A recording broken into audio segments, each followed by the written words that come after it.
just arrived at S&S Materials. This is where they make the concrete.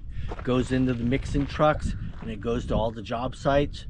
What we're gonna do today is we're just gonna learn about the materials, the gravels, the sands, the cements. The cement will come here, the gravel, the sand, it all gets combined in the right ratios with the water. Goes out to different sites. There's timelines. There's a lot of stuff to learn about this visit. We're gonna walk through here with the general manager. He's gonna show us all the ins and outs of this entire operation here. It's gonna be pretty interesting, so stay tuned and take the tour with us. We're here with Joseph.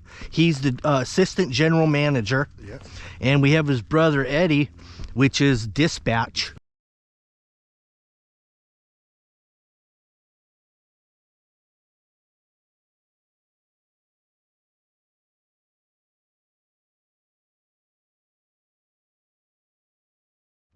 My job, I assist in the general manager here at S&S.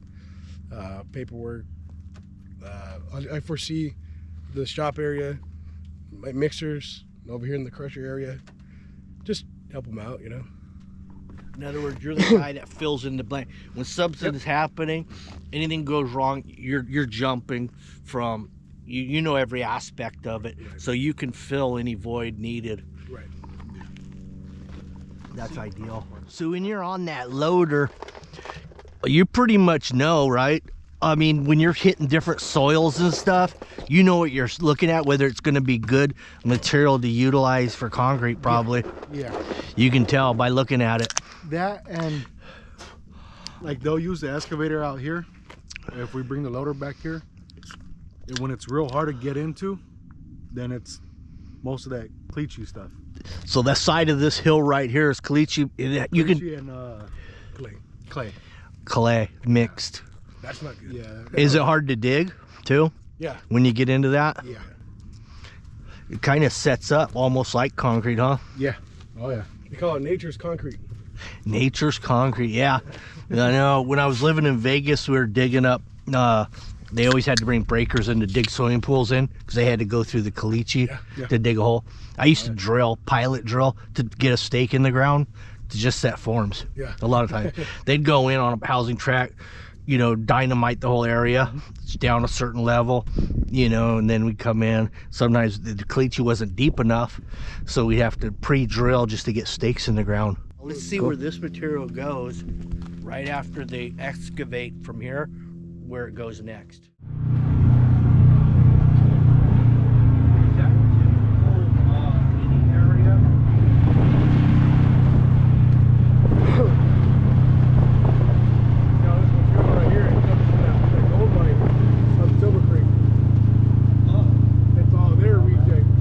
So all these piles right here is what you imported from a mine, a working mine, and this is their spoils. Yes. And now you're going to utilize it to make concrete with. Correct. By crushing these rocks. Correct.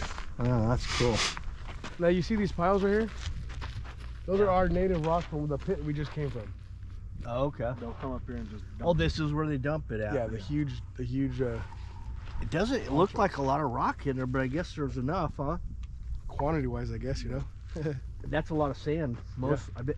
What do you produce more, do you think, of this mine, sand or rock? We see more sand because we don't sell much of it.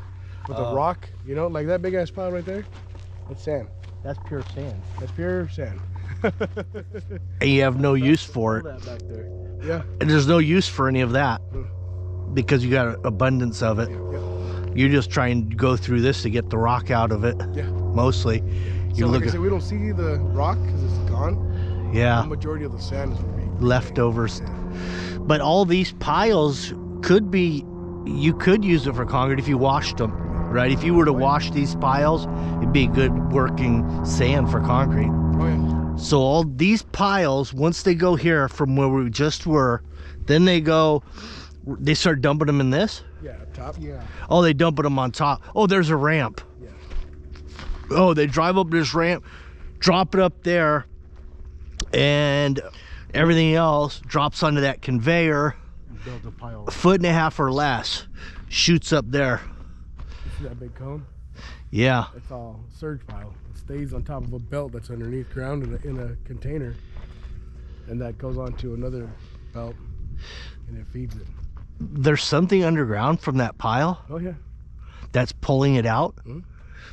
Oh, just so the weight of this pile is feeding another conveyor that's buried right now that we can't see. Yeah. And it's just pulling it out. Yeah, we'll go to that next too. Now this is pile. This is everything below 1.5 feet that makes its way to this conveyor belt, right? Now, how does it fall into there? It's a hole with another belt. Does anybody ever go in there? Oh yeah.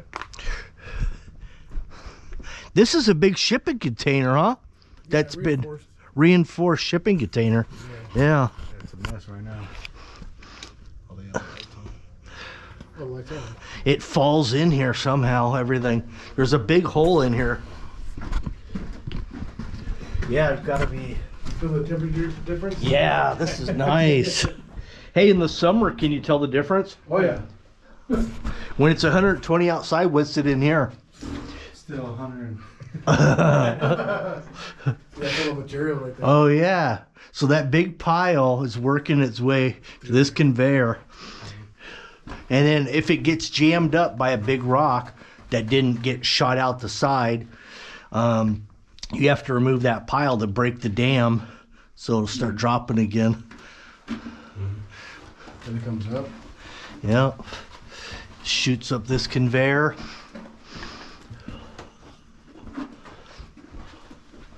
It's got to take a lot of power to run this operation, huh? Oh yeah.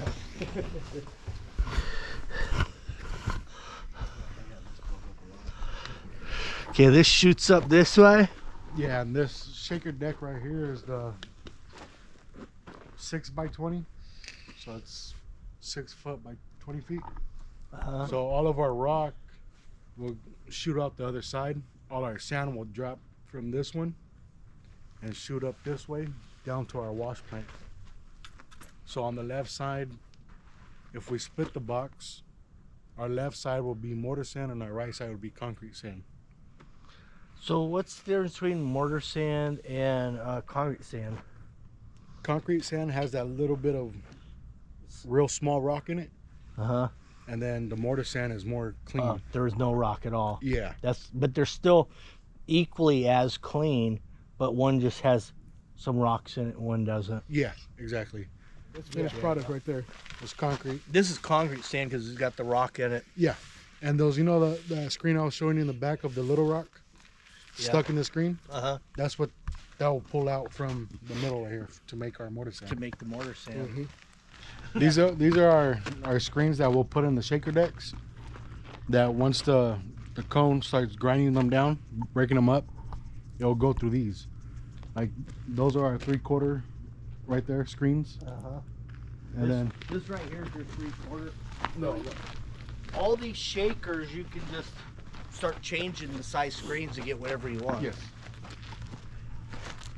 And then What is this one? This one's really fine. sand. Oh, this is your sand. That'll be our sand. Well, this one will be our sand. And then we have the pea gravel. This is our real fine one. What would you use that for? That's for our mortar sand. Oh, that's for the See, mortar. if you look at it, all the rocks that are stuck in it, that's what will be in the concrete sand. Oh, yeah. So it just brings all that little rock out for our mortar sand. That all of our rock from where it drops in the tunnel and goes through here, it'll come up this conveyor belt to our cone. Oh, okay. So that's what will crush it down to our 3/4 inch minus. 3/4 inch minus is this cone? Yeah. So it's set to Oh, you Your can 3/4. change it. Yeah, You- yeah. So you can go any dimensions you want with this. yes, yes. So this will do your pea gravel. This will do your big rock. Everything. Well, our pea gravel we get from the rock already getting Oh, by crushed accident. up, You yeah, kind of get it from by the accident. 3/4.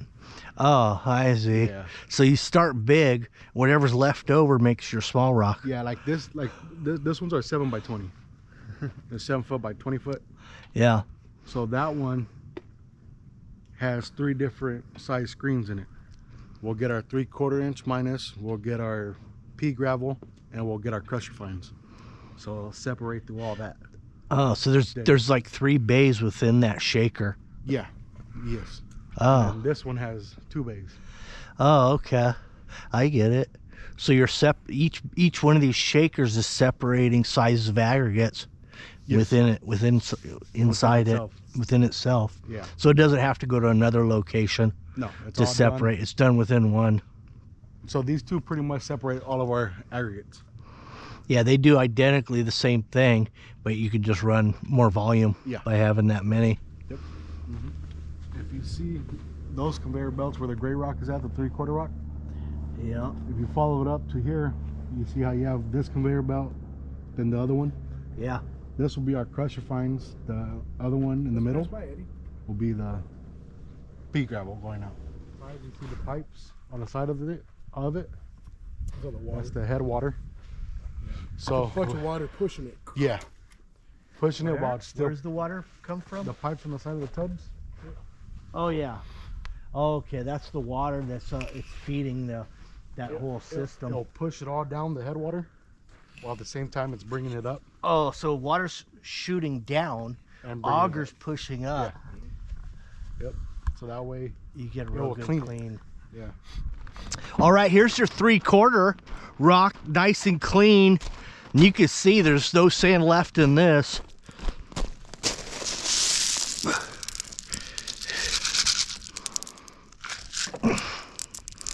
Look at that, it's all angular rock. You don't want round rock in concrete apparently because it's not going to be as strong. That's it's all gets crushed, even though predominantly the rock they're mining is ground, but it gets broke or crushed, so it's angular. So this pile right here, the sprinkler that's running on this pile of gravel is to keep the rock saturated. That way when you add, because there's certain measurements that you have with the amount of water per load that you have to you do to make a certain mix. So if the rock is real dry, all that water that you normally would do is gone because now it's absorbed into the rock. The rock's absorbing all of it. Yeah. So the ratio is wrong at that point. Correct. So you have to keep it wet because your measurements are based on wet rock, not dry rock. Yep. How do you get this AB anyway? Is this like the spoils or what? We ran a big machine, a big crusher. Oh. I mean, it's a big operation right here. Yeah. And we get like leftover concrete, native rock, dirt, sand, and it crushes it all up, grinds it all up into this. This is what our road base consists You don't have a stockpile of concrete right now, huh? Or do you? of concrete? Yeah, old concrete? Yeah, on the other side. Oh, it's on the other side of the hill? Yeah. Oh, okay. And then you rent, when you get a pile big enough, you get a crusher that makes this. Yeah. You can't run it through those shakers, huh? No, that's Or that cone, it'll just eat that cone away too quick. yeah. Too expensive to run it through these to make AB, in other words. Like this. It's cheaper to rent a Yeah. machine. The one we ran is pretty much like this, but portable. that will fit on a semi. Yeah. Oh, yeah. This big silo right here is full of cement. Yeah. This one is full of, the left one is full of fly ash. Then you got your 3/8 belt, your sand belt, and your 3/4 belt, feeding material into the plant. So how do you get the material from here to the silo? Excuse me? How do you get the material from the guppy to the silo? See, this is a motor, a blow motor right here. We pressurize the tank. So it builds up air pressure. Yeah, air pressure pressurizes the tank. And in the back, there's a hose that you connect to the hose from the plant, Oh, and you connect it to over here. and it blows it off into the tube. Does it feed the top or the bottom? It feeds from the top. Oh, it feeds from the top. Yeah. You ever had a silo clog up on you? Never. Oh, really? Yeah. Can it happen? I Or- don't know, but it's kind of scary to think about, you know. Yeah, because how would you clean it? I mean, how would you? You would have to waste 120 tons of cement to figure out. Why it clogged? Yep. Oh, yeah. So That's what I that's was talking about right here. It's like it's a holding bin up top, a material, yep. and then this is what's going to go into the truck. It's another way hopper. It's on So this is electronically controlled here, Oh, yeah. and it's dropping by weight. It's all measured by weights, I suppose. Yep. So it's dropping sand and gravel on a conveyor, or fly ash and sand right here. And as it goes up, the cement's dispersing onto that conveyor. Trickling on top of the material. Oh yeah. Yeah. On a windy day, does that affect? yeah. Oh really? Oh yeah. When it's windy, I mean, how far is the drop from the cement silo to the conveyor belt? It's not a conveyor. Oh, it's not a we'll see conveyor. right now. Oh, it's some other kind of. This is what the computer's asking for. Yeah, and it comes up here. It goes onto the conveyor, comes up, and here's your water add mix in here. Your water and your add mix. Excuse me. And under here is where the trucks pull under. The trucks will pull under here, back end or front end loaders. You know, when the cement is dropping onto the sand and gravel, how much is it actually falling down? Mm-hmm. How many feet It's not that would you far. say? See the tube right here, the bigger inner tube. Oh, That's where the cement comes from. so it's just it's all happening right here in this cone. Yep. The whole. Probably, yeah. Oh, I see. Maybe a foot. So there's no wind right here, right? No, but when it gets gusty enough, it'll come under the hopper and blow it out through the curtains and everything. Oh, it'll blow it up. Yeah. Yeah, because how close does your hopper get to the top of that cone? Is it pretty close? Is it yeah. tight? Oh yeah, probably a good foot. Oh yeah, so it's pretty protected. Yeah. But you could still get wind that's trying to blow the cement off of the. Oh yeah. 30-mile-an-hour winds underneath that skirt's no good. It's pushing the cement off the top of the gravel and sand. Right. The water comes from here too. Then Yeah. everything comes from right here. Yeah. You can't see it, but on the other side, it's a bowl, basically a bowl, and the water that feeds into from our chiller, from where we have our chilled water, it's a pipe underground that comes up, and it rinses the bowl like this into the truck, so that way there's no buildup up top. Oh. Yeah. So that's that cement and rock and sand is getting wet before it falls, or No. When you load the loads in the trucks, it takes headwater, which will be like 80% of the water of the load first. that goes first. Yeah. Oh, okay. The water goes first separately. Right. From And then everything the else. material, and then it starts to do in the cement and fly ash, and then at the end, it washes it all down into the truck. Well, that about wraps up how concrete is mixed and how it's transported. And here's the trucks that it's transported in to the job sites. Here's a barrel that they were able to salvage, but maybe the truck was so good, so they saved the barrel. Because the barrels get changed often. The trucks, sometimes they just keep using and throwing new barrels on them.